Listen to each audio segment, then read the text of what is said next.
ನಾನು ರಾಜು ಅಷ್ಟೇ. ನೀವು ನೋಡ್ತಿದ್ದೀರಾ centre point Kannada YouTube channel.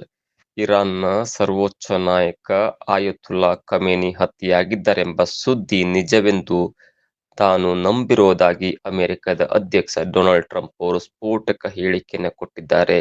NBC news ಚಾನೆಲ್ಗೆ ನೀಡಿದಂತ ವಿಶೇಷ ಇಂಟರ್ವ್ಯೂದಲ್ಲಿ ಟ್ರಂಪ್ ಈ ಸ್ಫೋಟಕ ಮಾಹಿತಿಯನ್ನ ನೀಡಿದ್ದು, ಖಮೇನಿ ಸಾವಿನ ಬಗ್ಗೆ ತಮಗೆ ಮಾಹಿತಿ ಸಿಕ್ಕಿದ್ದು ಅದು ಸತ್ಯವೆಂದು ಭಾವಿಸಿರುವುದಾಗಿ ಅವರು ಸ್ಪಷ್ಟನೆಯನ್ನ ಕೂಡ ಕೊಟ್ಟಿದ್ದಾರೆ. ನಿರ್ಧಾರ ತೆಗೆದುಕೊಳ್ಳುವಂತ ನಾಯಕತ್ವೇ ಉಳಿದಿಲ್ಲ ಇರಾನ್ನಲ್ಲಿ. ಖಮೇನಿ ಮಾತ್ರವಲ್ಲ, ಇರಾನ್ನಲ್ಲಿ ದೊಡ್ಡ ನಿರ್ಧಾರ ತೆಗೆದುಕೊಳ್ಳುವಂತ ಬಹುತೇಕ ದೊಡ್ಡ ನಾಯಕರು ಕೂಡ ಈಗಿಲ್ಲ ಎನ್ನುವಂತ ಸ್ಪಷ್ಟ ಹೇಳಿಕೆಯನ್ನ ಟ್ರಂಪ್ ಅವರು ಹೇಳಿದ್ದಾರೆ. ಇರಾನ್ ಸರ್ಕಾರದ ಅನೇಕ ಪ್ರಮುಖ ನಾಯಕರು ಹತರಾಗಿದ್ದಾರೆ.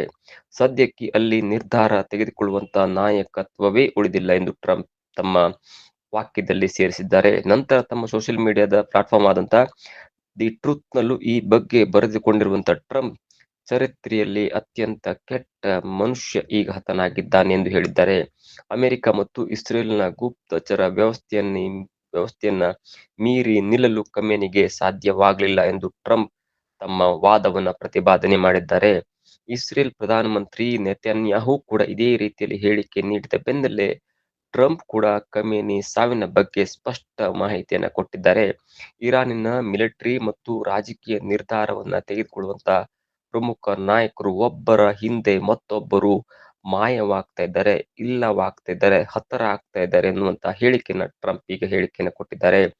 ಒಂದೊಂದ್ ಕಡೆ ಖಮೇನಿ ಸುರಕ್ಷಿತವಾಗಿದ್ದಾರೆ ಎಂದು ಇರಾನ್ ಪದೇ ಪದೇ ಹೇಳ್ತಾ ಇದ್ರು ಕೂಡ ಖಮೇನಿ ಸಾರ್ವಜನಿಕವಾಗಿ ಕಾಣಿಸಿಕೊಳ್ಳದಿರುವುದು ಟ್ರಂಪ್ ಮತ್ತು ನೆತನ್ಯಾಹು ಅವರ ವಾದಗಳಿಗೆ ಮತ್ತಷ್ಟು ಬಲವನ್ನ ನೀಡ್ತಾ ಇದೆ. ಇರಾನ್ನ ಸರ್ವೋಚ್ಚ ನಾಯಕ ಆಯತುಲ್ಲಾ ಖಮೇನಿ ಹತ್ಯೆಯಾಗಿರಬಹುದು ಎಂದು ಇಸ್ರೇಲ್ ಪ್ರಧಾನಮಂತ್ರಿ ನೆತನ್ಯಾಹು ಕೂಡ ಸುಳಿವನ್ನ ನೀಡಿದ್ದಾರೆ.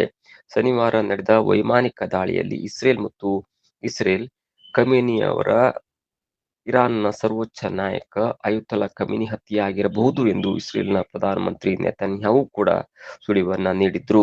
ಶನಿವಾರ ನಡೆದ ವೈಮಾನಿಕ ದಾಳಿಯಲ್ಲಿ ಇಸ್ರೇಲ್ ಖಮೇನಿಯವರ ಅಧಿಕೃತ ನಿವಾಸ ಮತ್ತು ಆಡಳಿತ ಕೇಂದ್ರವನ್ನ ಧ್ವಂಸ ಮಾಡಿತ್ತು. ಇದರ ಬೆನ್ನಲ್ಲೇ ಖಮೇನಿ ಹತ್ಯೆಯಾಗಿರಬಹುದು ಎನ್ನುವ ವಾದಕ್ಕೆ ಬಲವಾದ ಒಂದು ಸುಳಿವು ಸಿಕ್ಕಿದೆ ಎಂದು ನೆತನ್ಯಾಹು ಅಂದ್ರೆ ಇಸ್ರೇಲ್ನ ಪ್ರಧಾನಮಂತ್ರಿಯಾಗಿರುವಂತಹ ನೆತನ್ಯಾಹು ಪ್ರತಿಕ್ರಿಯೆಯನ್ನ ಕೊಟ್ಟಿದ್ರು.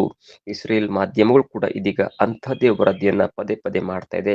ಆದರೆ ಅಮೆರಿಕ ಮತ್ತು ಇಸ್ರೇಲ್ನ ಎಲ್ಲಾ ಆರೋಪಗಳನ್ನ ಇರಾನ್ ಸಂಪೂರ್ಣವಾಗಿ ತಳ್ಳಿ ಹಾಕಿದ್ದು, ಖಮೇನಿ ಜೀವಂತವಾಗಿದ್ದಾರೆ ಮತ್ತು ಅವರು ಸುರಕ್ಷಿತವಾದಂತಹ ಸ್ಥಳದಲ್ಲಿ ಇದ್ದಾರೆ ಎನ್ನುವಂತ ವರದಿಯನ್ನ ಇರಾನ್ ಮಾಧ್ಯಮಗಳು ಹೇಳುವುದರ ಜೊತೆಗೆ ಖಮೇನಿಯವರ ಮಗಳು ಮತ್ತು ಖಮೇನಿಯವರ ಮೊಮ್ಮಕ್ಕಳು ಈ ಇಸ್ರೇಲ್ ಮತ್ತು ಅಮೆರಿಕದ ಜಂಟಿ ವೈಮಾನಿಕ ದಾಳಿಯಲ್ಲಿ ಹತರಾಗಿದ್ದಾರೆ ಎನ್ನುವಂತ ಸ್ಪಷ್ಟ ಮಾಹಿತಿಯನ್ನ ಕೊಟ್ಟಿದ್ದಾರೆ. ಆದ್ರೆ ಇರಾನ್ನ ಸರ್ವೋಚ್ಚ ನಾಯಕರಾದಂತಹ ಆಯತುಲ್ಲಾ ಖಮೇನಿ ಅವರು ಒಂದು ಸುರಕ್ಷಿತ ಸ್ಥಳದಲ್ಲಿ ಬಚಾವಾಗಿದ್ದಾರೆ ಮತ್ತು ಅವರು ಹತರಾಗಿಲ್ಲ ಎನ್ನುವಂತ ಒಂದು ವರದಿಯನ್ನ ಪದೇ ಪದೇ ಮಾಡ್ತಾ ಇದ್ದಾರೆ. ಜೊತೆಗೆ ಇರಾನ್ನ ಮಾಧ್ಯಮಗಳಲ್ಲಿ ಬಿತ್ತರವಾಗ್ತಿರುವಂತ ಪೀಸ್ ಬಿ ಅಪಾನ್ ಹಿಮ್ ಅಂದ್ರೆ ನಿಮಗೆ ಶಾಂತಿ ಇರಲಿ ಎನ್ನುವಂತ ಒಂದು ವರದಿ ಇದೆಯಲ್ಲ, ಒಂದು ಟ್ವೀಟ್ ಇದೆಯಲ್ಲ, ಅದು ಇದೀಗ ಜಗತ್ತಿನ ನಿದ್ದೆ ಕೆಡಿಸುವಂತ ಎಲ್ಲಾ ಸಾಧ್ಯತೆ ಕೂಡ ಇದೆ.